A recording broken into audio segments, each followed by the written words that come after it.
¿Sabías que la primera representación de Cristo crucificado se hizo hasta el siglo V y fue una imagen blasfema? ¿Quieres conocer algunos mensajes ocultos de los primeros cristianos? Entonces, te invito a que veas este video y te enteres de cosas que muy pocos conocen. Pero antes de continuar, hay que tomar en cuenta estos puntos. El arte de los primeros cristianos se llama paleocristiano.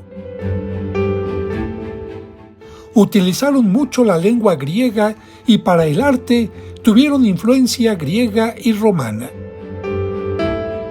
Los primeros creyentes fueron perseguidos a muerte desde el año 64 hasta el año 313, y la pena de crucifixión se mantuvo también hasta el siglo IV. Esto les impidió tener representaciones o signos que delataran su fe, por lo que tuvieron que usar cierto lenguaje secreto que solo ellos conocían, especialmente en las tumbas. Para los no cristianos eran simples pinturas o decoración en los sarcófagos, pero para los cristianos eran verdaderos testimonios de fe. Esto hizo que los creyentes pensaran en una forma de representar la crucifixión sin la cruz y sin Cristo, y aunque no lo creas, lo hicieron posible. Gracias a la arqueología y su unión con la teología, se han encontrado muchas huellas de los primeros cristianos y sus mensajes ocultos. Comenzamos nuestro tema.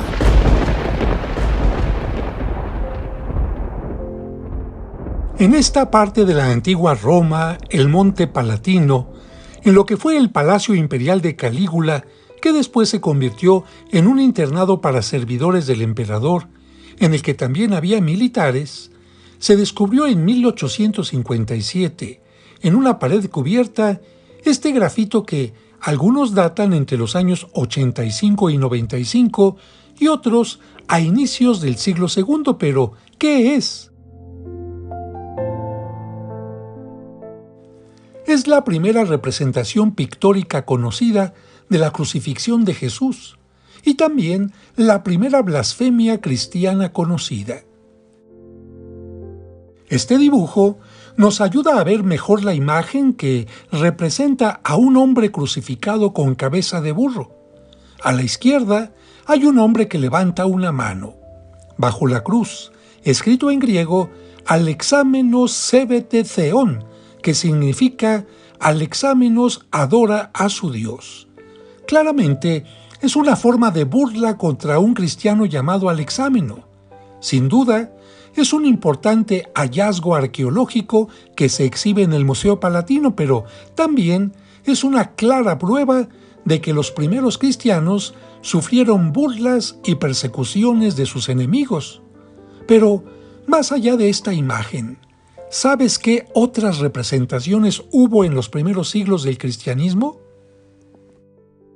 Para encontrarlas, tenemos que descender por estas escaleras de las catacumbas y encontrar en pinturas, lápidas y sarcófagos algunos ejemplos de lo que los cristianos expresaban en sus tumbas, recordando que los primeros creyentes eran perseguidos, por lo que no podían tener representaciones o signos que los delataran, y tuvieron que usar cierto lenguaje secreto que solo ellos conocían.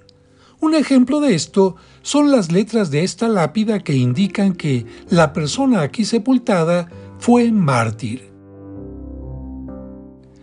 Esta otra lápida en griego menciona que Rufina está en paz, y bajo la inscripción una cruz que los no cristianos confundirían con una letra griega. Es por lo tanto una cruz pero disfrazada como si fuera una letra, indicando que la unión con Cristo es la que le da la paz a Rufina.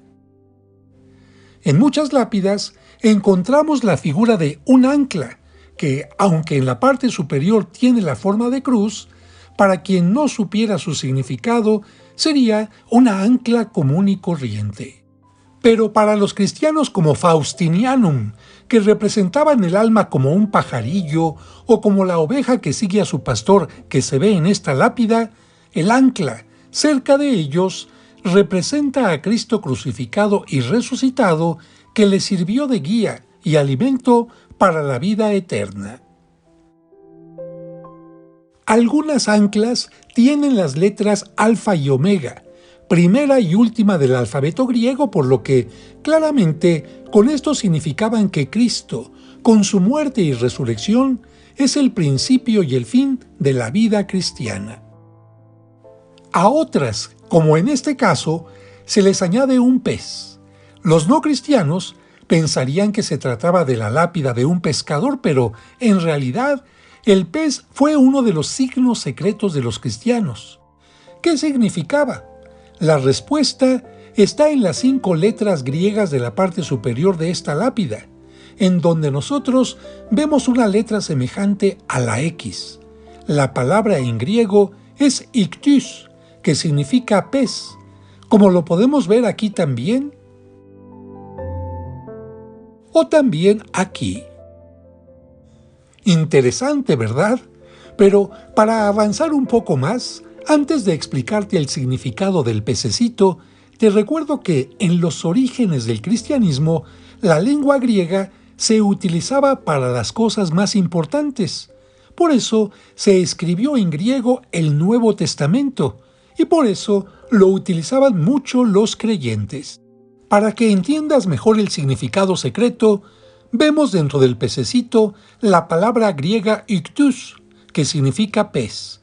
Pero abajo he puesto la misma palabra en forma vertical porque cada una de sus letras servirá como inicial de nuevas palabras en griego, en lo que sería un acróstico. Con la primera letra surge la palabra Iesous, Jesús. Con la segunda, Christos, Cristo. Con la tercera, Theou, Dios. Con la cuarta, Ios, Hijo. Y con la quinta, Soter, que significa Salvador. Uniendo las 5 palabras nuevas, el resultado es Jesús, Hijo de Dios Salvador. Esto es lo que significaba la simple figura de un pececito. Y si los primeros cristianos unían un pez a un ancla, era un signo muy claro para ellos de Cristo en la cruz entregando la vida. Aquí otra imagen del acróstico para que te quede más claro. En otras lápidas, como la que vemos del lado derecho, además del pececito, al ancla se le añadió el crismón o monograma de Cristo que está también en la imagen del lado izquierdo. Pero, ¿qué es el crismón y qué significa? Vamos a explicarlo. En el renglón superior está el nombre de Cristo en griego, Christos. Ahora, pon atención solo en las 2 primeras letras de este nombre. Las separamos y las tenemos aquí. Son la letra J y la letra Ro griegas. Ahora imagínate que la letra J, que es como una X para nosotros, es una cruz, y sobre ella vas a poner a la letra Ro, que para nosotros es como una P. Imagínate que esa letra es también una persona. La parte redondita sería como la cabeza. El resultado es este. La letra Ro está sobre la J, como si estuviera crucificada. Esto, los primeros cristianos lo veían como Cristo crucificado, aunque en realidad no está ni la cruz ni Cristo, y además es el signo del nombre de Cristo. En ocasiones, los cristianos ponían una paloma tocando el crismón para representar el alma unida a Cristo. Aquí, otro ejemplo del crismón, al que se le añaden las letras alfa y omega de las que ya hablamos. Ahora vamos a ver algunos sarcófagos que se encontraron en las catacumbas y actualmente se exhiben en el Museo Paleocristiano. En ninguno de ellos aparece Cristo crucificado, sino, más bien, escenas que aluden únicamente a su pasión en forma incruenta, es decir, sin dolor. Un ejemplo es este sarcófago del siglo IV que se encontró junto a la tumba de San Pedro. Si lo observas, no verás ninguna imagen de Cristo crucificado. En cambio, los primeros cristianos veían en cada una de las imágenes la crucifixión. ¿No lo crees? Vamos a verlo con sus ojos, pero antes tengo que aclararte que, como ves aquí, en las imágenes de los primeros siglos, aunque sabían hacer perfectamente imágenes con barba, a Cristo se le representó sin barba, con cara casi de niño o adolescente, para simbolizar su eterna juventud como Hijo de Dios. El sarcófago tiene muchas escenas de sufrimiento que se relacionan con la pasión de Cristo. Sufrimiento de Adán y Eva por haber cometido el pecado. Sufrimiento de Isaac, que iba a ser sacrificado por su padre Abraham. Sufrimiento de Daniel, que fue lanzado a la fosa de los leones. Sufrimiento de Job, que perdió todo y recibió burlas. Sufrimiento de San Pedro, que es llevado a la cárcel. Al igual que Pablo, que también sufre por la prisión. Todas estas imágenes están ligadas a los dos temas centrales: Jesús entrando a Jerusalén entre ramos para librar al mundo del pecado de Adán y Eva y para padecer como Isaac, Daniel, Job, Pedro y Pablo, para después poder resucitar y ocupar el trono de gloria, que en este caso está flanqueado por Pedro y Pablo, y a sus pies tiene la figura de un Atlante, figura tomada de la cultura clásica que simboliza que Cristo está por encima del mundo terreno. La única escena que habla directamente de su pasión es donde está frente a Pilato, pero en ella no hay sufrimiento, no hay corona de espinas, ni huella de azotes.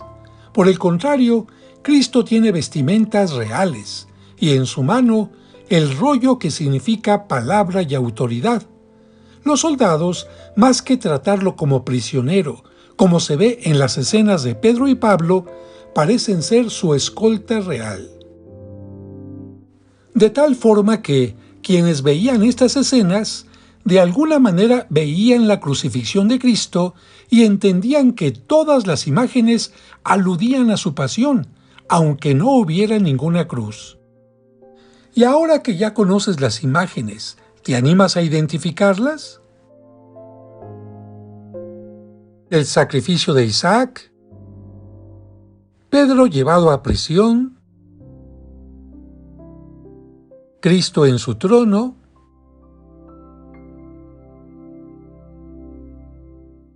y Cristo ante Pilato. El paciente Job, el pecado original, la entrada de Cristo a Jerusalén, Daniel en el foso de los leones y Pablo llevado a la cárcel. Los no cristianos no entendían las escenas, pero con la explicación se podía comprender perfectamente todo el mensaje de redención como lo hacían ellos. Una de las imágenes que más utilizaron para representar el sacrificio y pasión de Cristo fue la del sacrificio de Isaac. Abraham simboliza a Dios Padre que sacrifica a su Hijo amado por nosotros. El altar simboliza la cruz, el lugar del sacrificio. Isaac y el Cordero a Cristo crucificado. Otra imagen es la del justo Job, que aparece aquí junto al pecado de Adán y Eva, precisamente para indicar que, a diferencia de ellos, Job se mantuvo obediente, paciente y fiel a Dios, al igual que Cristo durante su pasión. La imagen del profeta Daniel también se hizo frecuente porque, además, los leones son signo de la muerte que Cristo tuvo que afrontar. Pero para que la figura del profeta lo representara mejor en la desnudez que tuvo al ser crucificado, se comenzó a representar a Daniel desnudo. Como sucedería con la figura de Jonás, que con un ciclo de 3 escenas simboliza la pasión, muerte y resurrección de Cristo, como vemos en esta pintura de las catacumbas que muestra el momento en que es lanzado al agua donde lo devora un monstruo marino para después, en esta otra escena, ser vomitado en tierra sano y salvo. La escena del engullimiento, como la de este mosaico, simboliza la pasión de Cristo y su llevada al sepulcro, pero el regreso a tierra significa su resurrección. Así que, al ver la imagen de Jonás lanzado al agua y engullido, los cristianos veían en forma simbólica la pasión de Cristo, sin cruz ni Cristo. Por lo que, en la imagen antes vista, el mástil del barco sería la cruz oculta y Jonás, Cristo crucificado. Este es el sarcófago de Jonás del año 300 aproximadamente. Muestra las 3 escenas del ciclo de Jonás. Cuando es devorado por el monstruo marino, cuando éste lo vomita 3 días después, y cuando reposa plácidamente después de haber sufrido, símbolos de Cristo en la pasión, en la resurrección y en la gloria. El sarcófago tiene muchas otras escenas del Antiguo Testamento y del Evangelio. Es una muestra de la influencia del arte griego y romano en el arte paleocristiano y tiene muchos otros signos cristianos, pero por ahora nos quedamos con estos para continuar con nuestro tema, la pasión de Cristo en forma incruenta. Otra figura que representó a Cristo fue la del justo Abel, que como buen pastor ofrece a Dios Padre el sacrificio de un cordero, y no obstante su bondad, como la de Cristo, tuvo que padecer a causa de Caín. En este caso, simboliza a Cristo, pastor y cordero, inmolado a causa del pecado.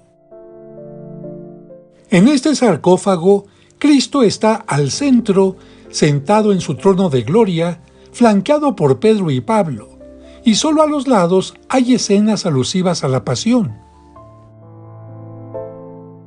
En el extremo izquierdo, el sacrificio de Isaac, y en el extremo derecho, Cristo ante Pilato que se lava las manos. En la escena del sacrificio de Isaac no falta el altar ni el cordero. Ya entendimos que los cristianos lo veían como un Cristo crucificado, sin cruz ni Cristo. Y en el detalle de Cristo ante Pilato, vemos que la escena es incruenta, sin corona de espinas, sin azotes, sin dolor, incluso Cristo aparece con vestimentas regias. Este otro sarcófago tiene 5 escenas alusivas a la pasión, pero en ninguna de ellas aparece Cristo. De izquierda a derecha, el sacrificio de Abel. La segunda escena, Pedro conducido a la cárcel. La tercera del centro, la cruz de Cristo, pero sin Cristo, que más bien alude a la resurrección porque está coronada por el crismón del que se alimentan 2 aves que representan a las almas, y uno de los soldados que mira hacia arriba como si viera al resucitado.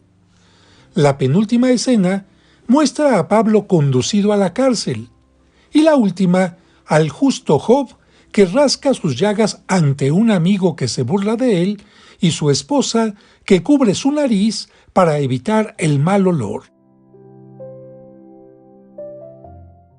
La escena del sacrificio del cordero por Abel, el sufrimiento de Job por la enfermedad, de Pedro y Pablo que son llevados a la cárcel, y la cruz del centro del sarcófago hacen alusión a la pasión de Cristo, pero él ni siquiera aparece. Este sarcófago, llamado de la Pasión, del año 350 aproximadamente, es el primero que muestra la corona de espinas y el camino al Calvario, pero lo hace en forma incruenta. Al igual que el anterior, tiene la cruz al centro, con los soldados, el crismón y las aves que se alimentan, pero además, una águila en la parte central alta parece elevarlo a los cielos, como indicando la ascensión de Cristo victorioso. En la escena ante Pilato, Cristo, en lugar de parecer un prisionero, parece más bien ser escoltado por el soldado. Tiene un manto y túnica real y el gesto de la palabra en la mano, por lo que se le presenta como rey. Algo que no te he comentado es que durante los primeros siglos a Cristo siempre se le representó sin barba, para que, al mostrarlo eternamente joven, se resaltara su divinidad como Hijo de Dios. En la escena de la coronación, el soldado no le pone una corona de espinas, sino de laurel, de triunfo. Y en el camino al Calvario, no es Cristo quien carga la cruz, sino el cireneo, por lo que, aunque en el sarcófago se habla de la pasión, se hace en forma incruenta. Después de este sarcófago, en el siglo IV, aparecieron otros que muestran a Cristo con la cruz, pero el dolor, la parte cruenta, solo se ve en el lado izquierdo, donde Pedro es conducido a la cárcel, porque en la escena del lado derecho, Cristo se presenta como rey, más que como prisionero, escoltado por soldados y con vestimentas reales. En la imagen del centro, Cristo sostiene una cruz como estandarte o cetro de victoria. Nunca aparece cargándola o clavado a ella. En este sarcófago, la pasión de Cristo está disimulada con la escena de Pedro y se resalta más bien su resurrección con la escena del centro. Tuvieron que pasar casi 100 años desde el sarcófago de la Pasión para que en esta Basílica de Santa Sabina, en Roma, hacia el año 420, los cristianos hicieran la primera imagen de Cristo crucificado. Se encuentra en la entrada, en una puerta de madera tallada con varias escenas bíblicas. Es la imagen de la derecha. Está en la zona marcada en rojo. Y en un acercamiento podemos ver que sobre cruces apenas visibles están Cristo, de mayor tamaño por su importancia, y los dos ladrones. Sin embargo, Cristo no tiene corona de espinas ni tampoco representa dolor alguno. La segunda representación de Cristo en la cruz se exhibe en el Museo Británico y es parte de un relicario con 4 lados que aquí vemos desarmado. Las escenas en la parte de arriba son la Vía Dolorosa y la crucifixión, y abajo las mujeres y los soldados frente al sepulcro, y cuando Cristo se aparece resucitado a sus apóstoles. Pero veamos a detalle las 2 primeras escenas que son sobre nuestro tema.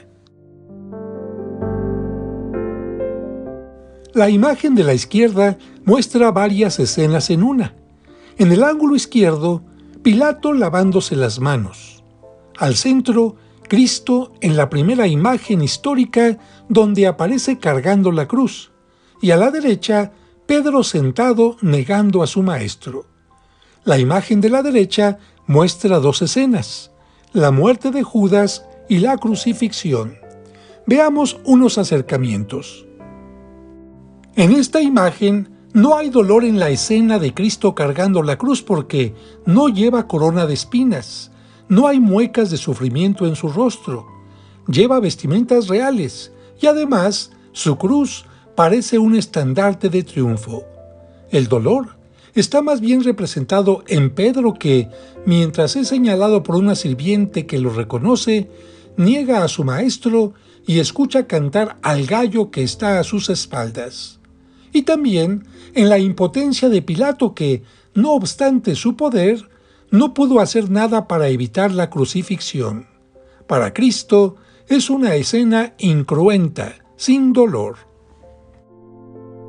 La siguiente imagen muestra a la izquierda un árbol común del que surge la muerte y a la derecha el árbol de la cruz del que surge la vida. A la izquierda, Judas que por egoísmo pierde la vida y se ahorca mientras arroja las monedas que aparecen en el piso. A la derecha, Cristo sobre una cruz de triunfo que por amor entrega la vida y con ella da vida eterna, mientras que María y Nicodemo presencian la escena. En este caso, no es Juan porque Juan siempre se representa sin barba, y en cambio, Nicodemo es el que generalmente sostiene los aceites para la sepultura. A la derecha, el soldado Longinos, que ha clavado la lanza sobre el costado de Cristo para constatar que ha muerto. Sobre la cruz, la letra I hace referencia a Jesús, la palabra rex a que es rey, y las letras IUD de los judíos. Aunque está desnudo y solo lo cubre el subligaculum, no tiene corona de espinas, y no obstante estar ya muerto, tiene los ojos abiertos y un cuerpo de atleta, por lo que no muestra sufrimiento ni dolor en su pasión. El dolor está representado más bien en el cuerpo de Judas y en los rostros de María y Nicodemo, por lo que para Jesús es una escena incruenta. Y ahora tenemos que ir a Florencia, Italia, para ver la siguiente imagen más antigua sobre el tema porque está en la Biblioteca Laurenciana de esa ciudad, y se trata del Códice Rabula del siglo VI.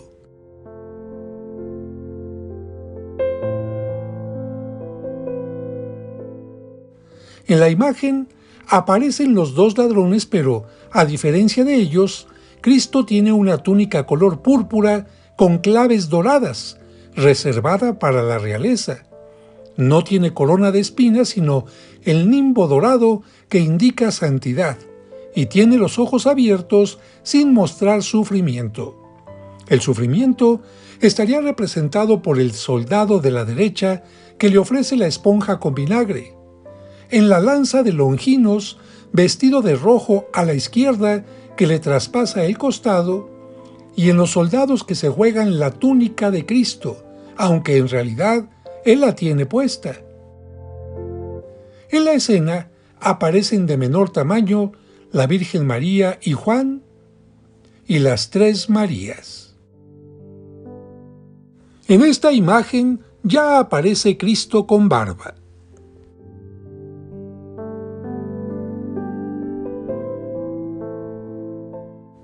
Y ahora regresamos a Roma, al Foro Romano, donde se encuentra la iglesia de Santa María la Antigua, que en su interior tiene un fresco del siglo VIII en el que nuevamente no hay dolor en la pasión. El rostro de Cristo no muestra sufrimiento. No hay corona de espinas, sino nimbo dorado y túnica púrpura con claves doradas. La parte cruenta o dolorosa velada se hace presente como en la imagen anterior en el soldado de la derecha que, a sus pies, tiene el recipiente con vinagre, y en Longinos a la izquierda que sostiene la lanza. En tamaño más grande, por su importancia, también aparecen la Virgen María y San Juan. Y termino con un ejemplo más de la Edad Media, el famoso Cristo de San Damián con el que San Francisco de Asís tuvo su conversión. Aunque hay hilillos de sangre que surgen de sus pies o de sus manos, no se representa el dolor. Se prefiere representar a la Virgen María y a Juan con sus nombres.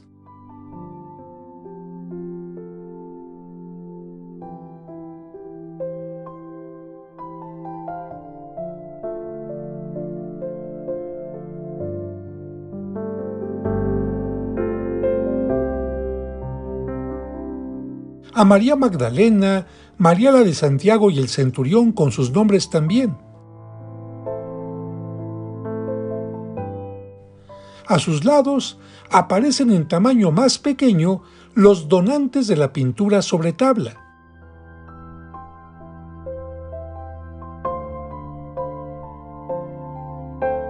El cuerpo, con excepción de la herida del costado, no tiene más heridas.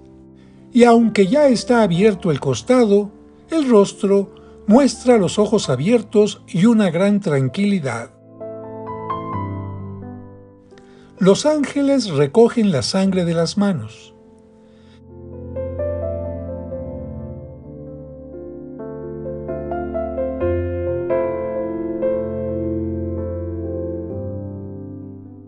Y en la parte superior, sobre el letrero Jesús de Nazaret, Rey de los Judíos, se presenta la imagen de Cristo resucitado que asciende a los cielos dentro de un círculo, signo de la perfección, y donde es recibido por Dios Padre, representado por su mano.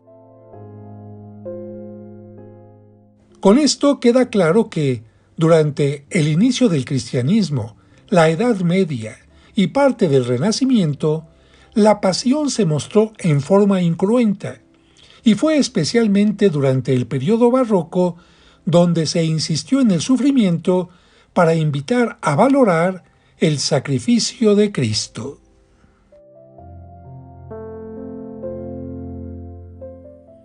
Si te gustó este video, por favor, dale me gustó y compártelo con aquellos a quienes crees tú que les pueda ayudar y servir.